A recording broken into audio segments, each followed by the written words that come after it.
මතක තියාගන්න පුතේ නින්දාව වගේම තමයි ප්‍රශංසාව තියෙනවා. සැප වගේම අනික් පැත්තේ දුක තියෙනවා. නිරතුරුවම ලාභේ නෑ නිතැතින් අලාභේ ලැබෙනවා. යස හැමදාම නෑ අයස අනික් පැත්තෙන් තියෙනවා. ජීවිතේ හුරු පුරුදු වෙන්න මේ අටලෝ දහමේ අකම්පිතව ජීවත් වෙන්න තමන්ගේ හොඳ පෞරුෂයකින් කටයුතු කරන්න. මොකද තරුණයෝ තමයි කවුද බුදුහාමුදුරුවන්ගේ ඉස්සරලම් බණ ඇහුවේ? පස්වග තවුසු තරුණයි. අපේ බෝධිසත්වයෝ තරුණයි.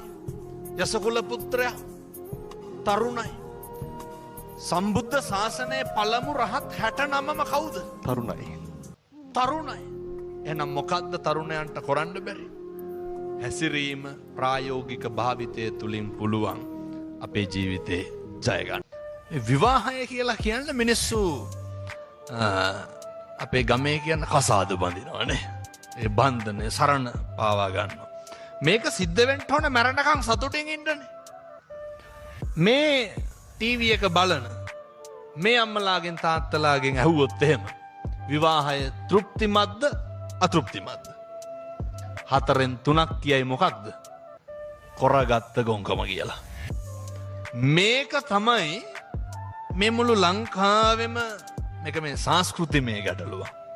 මිනිස්සුන්ගේ කීමේ බිනීමේ පටුභාවයත් එක්ක අපේ ඇතැම් ආගමික කාරණත් එක්ක ඇතිවෙච්ච ප්‍රශ්නයක්. තෘප්තිමත් පවුල් ජීවිතයක් ගත කරන්න ඕන තරම් අපිට මේ වෙලාව නැති එක ප්‍රශ්නයක් මේ කතා කරන්නත් හොඳ මාතෘකාවක්. අනිවාර්යයෙන්. අපි මේක මෙහෙම ඉවර කරමු.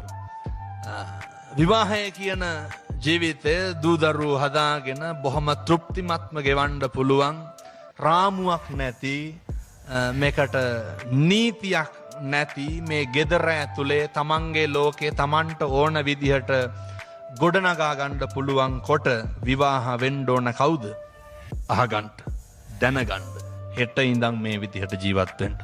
අනේක අගය කරන්න බැරි නම් අනේකගේ හොඳ කියන්න බැරි නම් අනේක ඉවසන්න බැරි නම් අනේකට ඇහුම්කන් දෙන්න බැරි නම් හැකියාවක් නැත්තම් විවාහ වෙන්න එපා. හේතුව අනෙක ඉවසන්න ඇහුම්කන් දෙන්න හොඳ කියන්න ගුණ කියන්න අගය කරන්න බැරි තැන නිරන්තරයෙන්ම ගැටුම්. ඒ විවාහයේ ප්‍රතිඵලය තමයි දරුවෝ දුක් විඳින එක. දරුවෝ දෙමව්පියන්ට දෙස් දෙවොල් තියෙන එක. ඒ නිසා විවාහයට ප්‍රථම උනානම් ඉතින් දැන් දික්කසාත වෙන්න කියන්නේ හොරන්ට දෙයක් නැහැ. වෙන්න කලින් අනෙකට ගරු කරන්න ඉවසන්න දරන්න අගය කරන්න පුරුදු වෙන්න.